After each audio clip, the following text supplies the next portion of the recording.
out with Dr. Adeza, as I started over my speech. I'm hanging out with Dr. Adeza, and we're going to be talking about the whole self. How do you get there? Dr. Adeza and I are running a series called the Mindful Soul series, starting October 12th. Let's bring her in. Yay! Hi. Hi, Jamie. Folks, I am in my car. That is, in fact, what you are seeing behind you. Not driving, but I had some tech issues and was sitting outside and didn't work out. So now I'm having to sit in my car while I charge my phone. But nice to see everybody. Happy Friday. I'm in Atlanta as well. It's beautiful. You can see out my sunroof. Um, It is and yeah, it's really nice outside. So yeah, super excited to be here and talk more about our upcoming series, Mindful Soul series, Whole Self and Compassionate Communication. So yeah, just beautiful. anyone. Take a moment, though, before we jump into this, because not everybody has met you. Share a Oh little yeah, bit about yourself, Dr. Zay. What's the work that you do? You know, yeah. why are you here? That kind of a brief thing. And then I would love luminaires as you're listening. If you have questions about what does it mean to have whole self or questions around mindfulness or compassionate communication, we want to hear it in the chat thread. Please put your fingers to the keyboard. So Dr. Deza, let us know. What are you doing? Yes. Yes, what am I doing? I'm other than sitting in my car like a crazy person. Uh, I am by day a physician, so I practice here in Atlanta, Georgia. I still work very much, doing the hospital work, and then my other kind of career is I'm a certified personal development and executive coach. I do a lot of work around well-being, burnout, chronic stress, and really using mindfulness, positive psychology, some mind body integrative practices, and of course, kind of blended in nicely with my medical expertise to really help people to build, kind of rebuild their foundation. Oftentimes in our society, we're kind of driven by a lot of external motivating factors and aren't always clear on who we are and why we're doing what we're doing, whether that's personally, professionally. And so my goal is to really help through the lens of mindfulness and mind body, mind body spirit integration, really helping us to get back to our true selves and live in alignment with that. With that, so yeah, I have a question. It's not yeah. one that's being typed, but do you use this kind of approach and language in the medical world at the hospital? Ooh, that's a good question. Sure. I have kind of, yeah, no, I have nothing formal, but I have kind of slid it in there from time to time. Examples, very subtle sprinkles. A really good example is I had a patient whose blood pressure was like sky high, and I noticed that she was just really, really, really anxious. And so what I did was I just sat there, we breathed together, and I literally like watched her blood pressure just like slowly creep down. No medications, nothing. It was just really, and it was very clear. You know, some people have high blood pressure just because, but hers was clearly a function of chronic stress, anxiety. We talked about some life stressors that she had been dealing with, and primarily the fact that she was not really prioritizing herself. And so, with that discussion and some breath work practices, I was able to help her out, I thought. So unofficially, the answer is yes. I love it. Paul L is saying subtle sprinkles of mindfulness So are exactly what's needed to make the point. yes, always. You got to slide it in there, right? You're getting hellos from Sharma. Hi. Hi, Sheldon. Shauna. Hi, Shauna. Shelly. And Tong, Nirvana, Bliss, and Veronica. I was blending my names together. Oriel, Cece, hi, Hey, hey. Regina, Kathy, everybody's showing up and saying hi. Would love to hear your questions around mindfulness. around compassionate communication and whole self.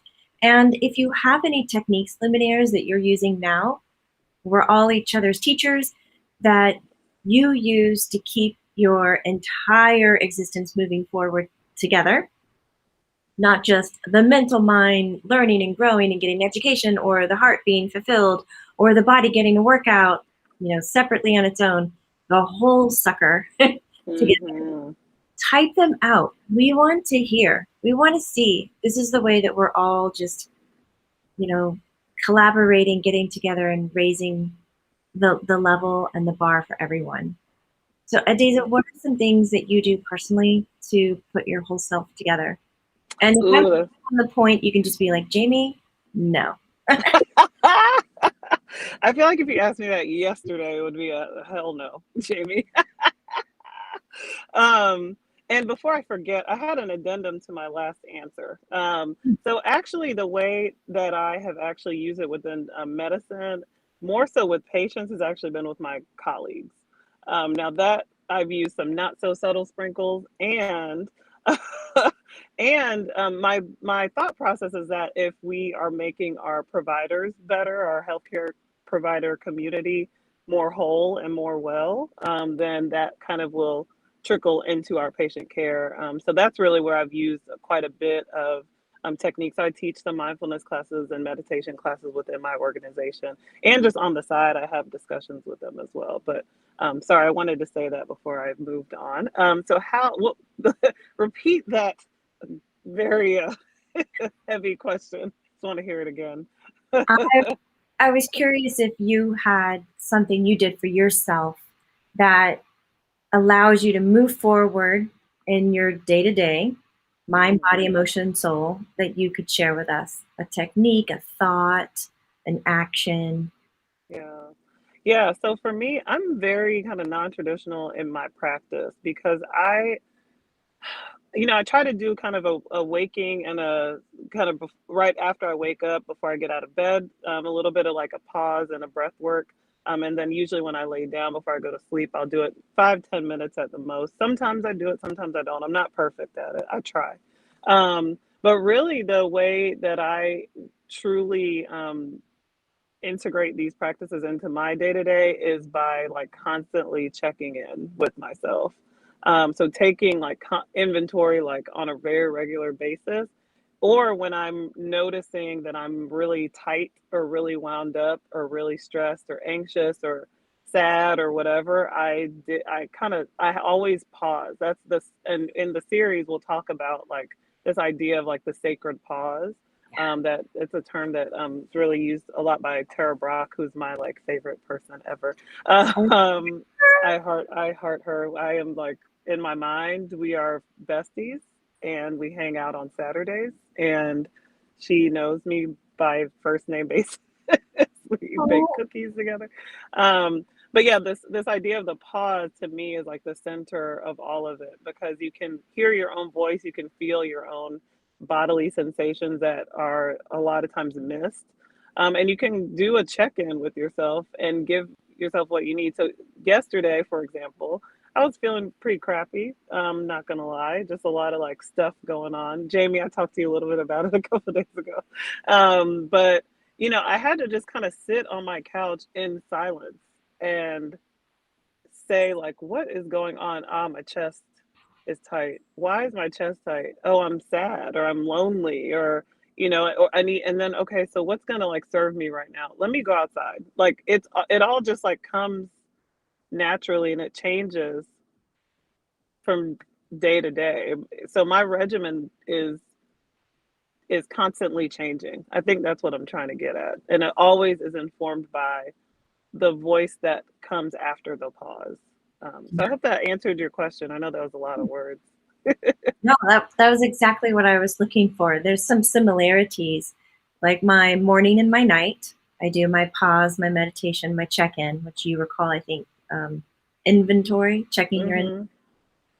And I am I'll come out of the closet here. I'm an avid bathroom meditator. So if there's anything happening in my environment, I'm like, I find myself breathing hard or just going, wait, what? And I don't know what words to use or how to step into it. I'm like, excuse me, do you know where the restroom is? Somebody's always going to be like, oh my God, yeah, the restroom, sure. Because we all have that issue of using the restroom.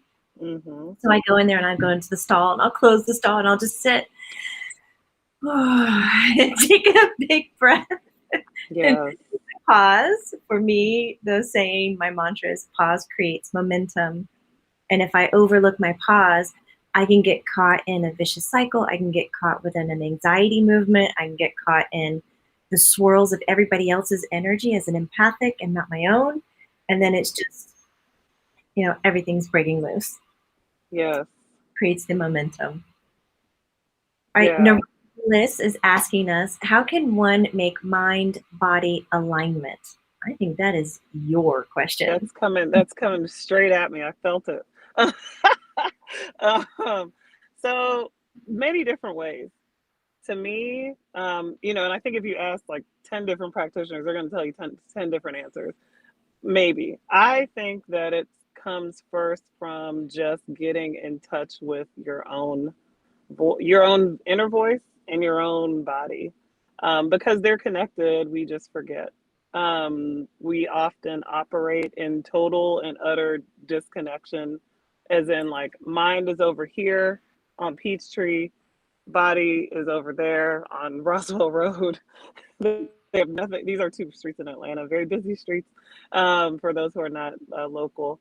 And we're just like going on this hamster wheel of life and not really paying attention to what either one is doing or saying. And the fact that often they're actually doing and or saying similar things, or that what one does and says mind might be informed by the body's sensations or vice versa. So to me, I think always like approaching from a place of curiosity, which I think is why mindfulness practice is really important, because it's all about really observing your own mind and your own thoughts and your body, and just like noticing. So I think starting there, and then really seeing like if you can name things like, okay, anxious, why? Like what's going on? And not like trying to fix it or anything, but again, just inquiry. What happened? What boundary was violated? What value might have been violated? Okay, anxious. That's more of a mind thing. Where am I feeling it in my body? It's in my chest. Okay. What do I need to do to kind of, you know, calm myself? Maybe make this chest pain go away. Maybe a few breaths. Let me try that. And to me, I think that is how you align the two. You inquire, you see where they're maybe talking to each other, and then you try to together think of them as a system and a circuit, and try to see if you can offer yourself um, something, because a lot of times it may be one or two things that you may need to do, whether it's creating a boundary or walking outside or putting your feet in the dirt or taking a long bath or calling that friend, that may just bring you closer to a place of being aligned. Other thing I'll say is always being clear on your values, and always using that as your compass and GPS, around, and your lens for how you're viewing things and making decisions. I think that's another way to really cultivate some alignment, um, with the mind and body. I totally agree with that, especially knowing where your beliefs are, that Mm-hmm. lens. So we have some luminaires sharing how they put their whole selves together. Shelley Ham is saying it's all back to breath work. Mm-hmm. She could just link it straight to it. And Paul is asking, well, sharing first. He's doing a presentation tomorrow morning on mindful eating. And he was curious. I'd love to hear Dr. Adeza's thoughts on mindful eating if she has any. Just general thoughts, like what do I like it? Do I think it's useful? Or Do just, you do it? What does it mean to you? well, it depends on what's going on. So I try, but I'm not perfect. That's also the beauty of all of this stuff, is like it's okay to be like, man, totally screwed that one up. Like I just scarfed that whole meal down. I don't even know what I just ate. Uh, totally fine. But do I try to practice it? Yes. Why? Because it's such to me, it's just like a fascinating thing to do. Like it's really interesting. And I don't know how far in depth you're going with this, Paul, but one teacher actually had me do like almost thinking like tracing back to where the food came from. And and like I've started doing that. And it's again coming from this place of like curiosity, like, all do the raisin eating exercise. The raisin, okay, it tastes this way, it feels this way, texture, all that. But then he took it a step further and it was like, it was a grape. Where did this grape come from? Perhaps maybe Napa Valley, or maybe I don't know, Italy. And like, where in Italy? Who picked this grape from Italy? Like, it just creates this whole fascinating story. So I think it's good for that. And then also just in terms of like appreciation for what's going into your body and not, again, breaking this like robotic autopilot cycle. I think it's just another practice to do that. And I think I love it. I think it's great, but I'm not perfect at it, not gonna lie. It's a lot to take in, especially when you're energy centric and sensitive. And you think about all the energy impressions, the rain that happened, how the sun, what minerals were in the soil, who picked it, how it was packaged, where did the packaging come from, how was it Hmm. made, all that contribution to have that energy recipe mix for you to consume it. And sometimes the mindful eating to me gets to be a little too Mm. much. So I tend to set that and go into grateful, just being grateful for the Hmm. opportunity to have the food in front of me. You know, what I Yeah. my need is being met. That's pretty intense, isn't it? Yeah, I actually love that you said that. I've never heard anyone verbalize that, but I think that is an important point for all of these types of practices because sometimes I think people think like, oh, I feel uncomfortable when I'm meditating, or oh, I feel uncomfortable when I'm mindful eating, something's wrong with me. But a lot of times these practices can bring up some like pretty strong emotions or some discomfort, which is why, to me, before getting it, and this is all comes up in the series, before we you delve into any kind of mindful practice, I believe the pause and grounding is really important to really kind of resource yourself up for that what could potentially be an information overload, especially if you're in that energy sensitive world. But yeah, I love that you said that, Jamie. Definitely. Well, thank you. Hmm. We have an interesting comment from Rika, and I'm going to read it verbatim, and then I have some points I'd love to bring up with you because this is Hmm. fun. You and I haven't had a chance to really hardcore banter on some of these things that we'll be talking, teaching, hosting, and sharing about. Oh. So Rika says, how to mindfully tell my aunt to take chemotherapy as her doctors tell her to after cancer operation that she's had. I tried to tell her she must take chemo, but her answer is that she's already cured. I need help to talk to her mindfully. So I hear several things in there. Um, First, I hear a deep need for your aunt's well being.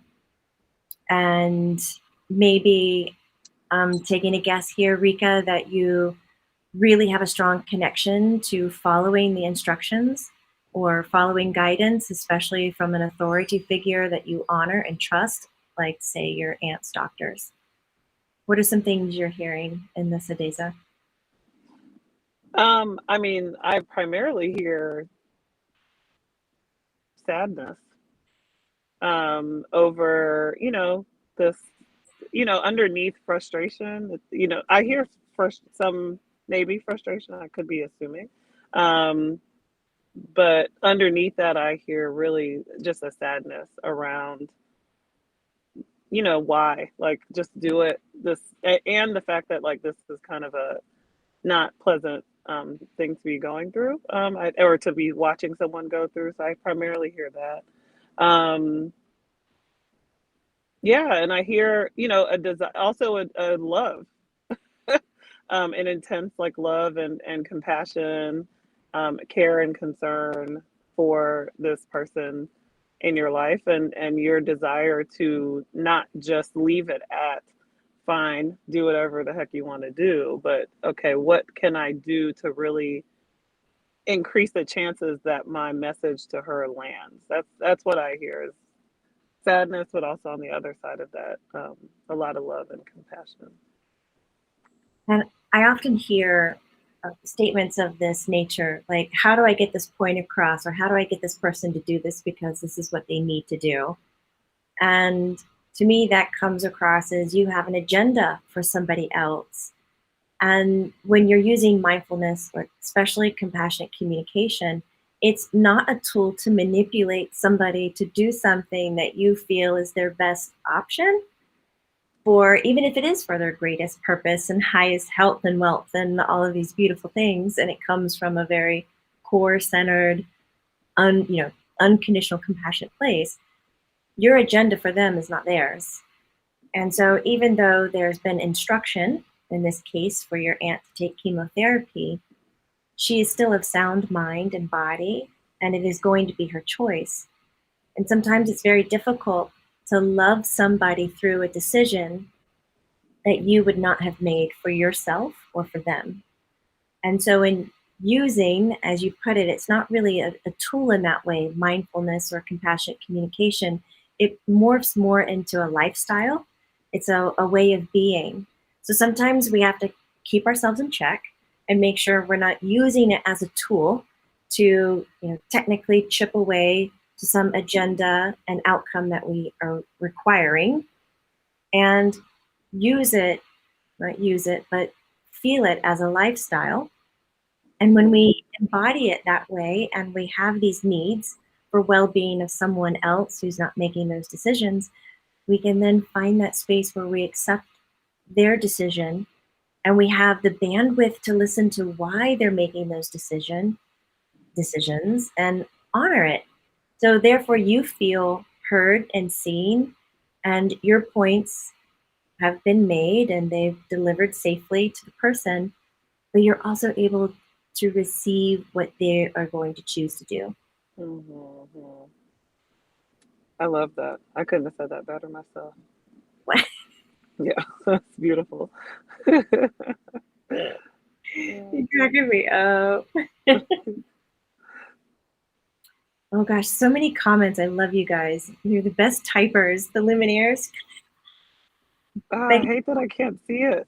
you can't. Oh, I think there's No, because I'm on the a slider on phone. the phone that shows the text.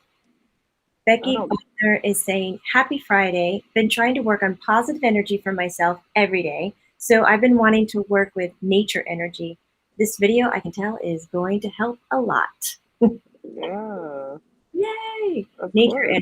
energy. Please bring that on. I love it. And Sammy Joe Cat Lady is pulling out some bills for me and saying, Why is my inner voice always saying ice cream? It's a great question. Mine always says cheese and Cheese pizza. Yes, I love cheese and I love pizza. could be just a way that your body or your brain is chiming in and going, I need sweetness, I need rewards. And it could be that you're not rewarding yourself in ways that you're able to. And so by Mhm. ignoring that and staying on that regiment of this is how I need to behave because I was told this is how to be polite, this is how to be mannered, this is the right answer to give in this kind of situation, instead of being authentic, sometimes those deep cravings in foods can just constantly be at you. You need this, you need this. And you're like, okay, I'm going to get my ice cream and my tiny spoon so it lasts longer and take, I do, and take tiny bites and go slow and reward myself. So there's a lot of that that sits there. That's just coming from my Yeah. point. And that's where I really think mindful eating is really good for when you're having a craving. Mm, Um, because I think one, you can kind of get clear on like, okay, as I'm eating this pint of ice cream, you know, do I actually feel good after eating this, the whole thing? Or am I good after like, a couple of teaspoons? And so slow again, like slowing down, because a lot of times after you're done like with the binge, you feel like crap. Actually, you don't actually feel good. So that I think is a really key part of mindful eating as well, is seeing how the food is making you feel, and maybe next time you probably won't reach for it, less likely. There's an interesting chat happening here. People talking about being vegan and vegetarian and not eating meat, things of that nature. As a mindful physician, Hmm. what is your stance on that kind of dietary restriction? I personally am not restrictive in much of anything other than my food allergies. But what I will say is, as I have gotten deeper into this practice, I am getting more averse to certain things like animal products. It's interesting, actually. It's not intentional because I have actually been kind of anti, like, I don't want to be vegetarian. Everyone's being vegetarian. Damn it. Like being rebellious, and kind of being a jerk, kind of. But I have my own process, guys. But what I will say is, as I have like deepened my practice, and again, this goes back to mindful eating, Paul, um, creating an awareness of like the chicken or the bacon, um, and like, oh my gosh, like such a cute pig, or like such a cute chicken. This is where that came from. I don't like that. Um, so it's actually, I'm arriving there slowly, I will say, but I'm definitely less enchanted by some of these animal products. I don't have strong, like, you must do this, you must do that, really about much of anything, other than just not, hurting people intentionally and things like that. But um, yeah, it's been an interesting process for me. Don't know. That wasn't like I'm just being honest. I hope I didn't just like alienate your whole entire audience. No, So, yeah. I'm It's gonna be sorry. hard for me to give up cheese though for my vegans out there. I That's gonna be tough, but I might get there. But chicken, bacon, beef, it's definitely less seductive, and all through this practice. Yeah. Well, I mean, it's interesting. I understand being respectful to all life force, all life energies, but there is also a thing that people do when they humanize other animals or insects and things of that nature, and I think that's an unhealthy line. Sometimes to Mm, find. mm, Um, at the same time, I'm also very excited about science catching up and exploring the intelligence of plant life and the way that people are advocating for animals' lives. I am certain it will turn into also advocating for plant lives as well. As mhm, we right now can't identify their eyes or their mouth, but we know from research that plants communicate very well chemically, and the way that they bond and grow in symbiotic relationships with other plants and how they build community is very similar to ours, if not more advanced. mhm, So it's highly entertaining. As the vegan, I consume plant life. I'm vegan because of allergies. Not so much out of a spiritual choice. It's just I don't have the proper enzymes, proteins to digest meat. So I find myself most healthiest as a vegan. And my mhm, whole world is plants, and sitting down and honoring them to hand over their life force energy so that I may thrive. It's an interesting relationship, but we're not going to stop eating anytime soon. Though there are some beautiful souls out there who are breatharians, incredible. mhm. That's a whole other topic. I love how my camera keeps glitching out today. It hasn't done this I like know it's so and trippy too when it does it. Katie P is saying using mindfulness while caring for family member with dementia is stressful. Any suggestions? Well, this is where if I were to introduce any concept here, it would be self-compassion. Don't know how much folks know of that, but Kristen Neff is the researcher, the main researcher who really talks about this, but there are a ton of other researchers who do that work. And it has these multiple components. Um, First and foremost, of course, kindness, self-kindness. So basically, how would you treat a friend in this situation? So looking at yourself caring for a family member who you care for with dementia, if you had a friend who had that same situation, what would you be telling them in terms of like how to take care of themselves? Uh-oh. Did Jamie just go away? Oh No, my gosh. Oh, or maybe I went away. that's okay. Uh-oh. I'm here. I can't hear anything. You're still on. You're still on, Dr. Adeza. It was just a switch in the screen. Now we're going to get to see how she behaves when technology gets involved. It totally glitched out and it took me off screen. Okay. She'll sign out and back on. I think, KDP, it's interesting you talking about dementia. I have a um, opportunity right now to assist a dear friend of mine that has dementia. Dementia is can be, from what I understand, Ed Gonzalez, is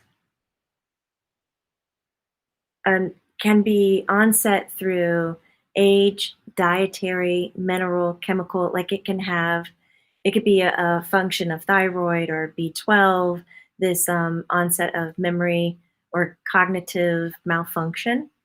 Alzheimer's is a disease in the brain. So often people are diagnosed with dementia first, that then leads into Alzheimer's. And so there is that little difference. But I like the question that you're mentioning. There she is. I'm bringing you back in. No, we saw you Oh the my whole gosh. time. It's a glitch. I know. It's Oh, silly. weird. You guys could see me. Hmm. Okay. Can you, so you can see me and hear me okay now? Am I Yes. frozen? No, not for. Okay, good. It's weird because I'm frozen on my screen, but I feel like that's part of the glitch too. Yes. Super weird. You learn it live.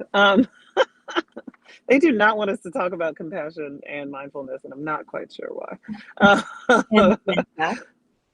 yeah, so where was I? Yes, self-compassion, I think, would be a really good practice, which has components of mindfulness in it. For your situation, I can't recall the name of the person who asked that question. But yeah, the main thing I would say would be, first self kindness. How would you treat a friend who's going through the same situation?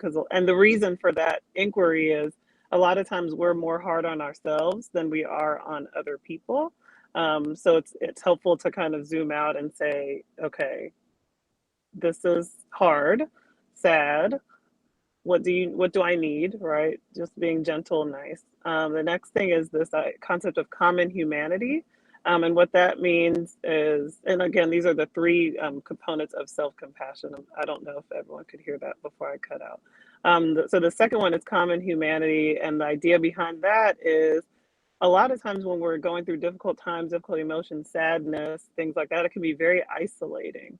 But in this practice of self-compassion, we all go through these like weird, it may not be the same exact details of the story, but there's someone else who has gone through, many other people have gone through this as well. So basically this idea that you're not alone in it, and there's some comfort in thinking that like I'm not the only person who is going through this. There are other people who have felt this before, and not as isolating of a situation, hopefully. And then the last one is mindfulness, actually. So, non judgmental awareness of what is currently in your situations that you have a sick, ill family member who's very close to you. It's very difficult. It brings up a lot of emotion. And um, what are the other parts of it? Like, you're there to see this person through that. You're there to nurture them. You're present for it, and you care and you love them, and really just exploring all of it. So maybe not just the hard parts, but also trying to inquire into some of the nice, beautiful things in this as well. So that would be the practice that I would recommend for your situation, and I am sorry. That's a really hard thing to go through for sure. I hope that helped a little bit. And the book Self Compassion by Christian Neff is amazing. Who is it by again? Kristen Neff, I'm looking her up. and like Nancy EFF. So she has a really good book. It's just called Self Compassion. Oh, and another book is Radical Compassion by Tara Brach. She was one of our first Classic. books in our YouTube Luminaires book club. Our book club is so much fun. Like, we read the book and Mm-hmm. we energetically, if the author has been transitioned, then we'll speak to the author and have them come in. Like, Mm-hmm. so much Yeah. fun. I Because I wanted, think her big message is like the goal is to how do you hold all of it instead of fighting it or trying to control or change what is. So being with the tough parts, but also being with the maybe not so tough parts, and making space for all of that. So hopefully that helps. but I found her link and I'm putting it up for the Luminaires to look at. Let's love it. Awesome. Kristen Neff. I can't wait Yes. to research that. I wanted to read before we sign off. Um, is it Lisa Tamio? My apology if I pronounce her name wrong. She goes, I'm loving this convo. I use conscious discipline techniques with my kids. STAR. Star. It equals smile, take a deep breath, and relax. I found that mindfulness is a great tool to help us be better as parents. Oh, I love that. Oh, I love it too. I've never heard of the star technique. I haven't I'm either. down with that. Yeah. And it's about that's a grounding. That's a grounding practice. Definitely. So that's beautiful. Have to look that one up. Oh my gosh, this has been so much fun. And Luminaires, you are wonderful. Thank you for all your comments. Please, if you are enjoying this conversation, you like the content, like, subscribe, and of course, if this is resonating with you, I have put the link up to join us on our series with Dr. Adeza and myself, the Mindful Soul series, which will be taught on the Learn It Live platform. If you'd like a coupon for that, you can email Colleen at jamiebutlermedium.com. She does have some coupon codes left over. And we would love, love, love to see you in the series. We're starting October 12th, which is next Tuesday. You don't need to be in the class live. You are welcome to take the class per the recording every week. And of course, we always invite anyone 16 years and up to join. But if you are a parent and you'd like to include your family and your kids in your home, do it. Get a group together, get around the computer. Let's put that mindfulness and compassionate communication out there. Love it. You're getting a lot of thank yous and loved yous, and this is great. Thank you, Dr. Hayes. Yay. Love back to you guys. I wish I could see your comments. Oh, it's okay though. I feel them. Nice, isn't it? Oriel says, thank you, Dr. Adeza and Jamie, for giving 40 minutes of your mindfulness plus compassionate communication today and shining light on these topics. So important in everyday life.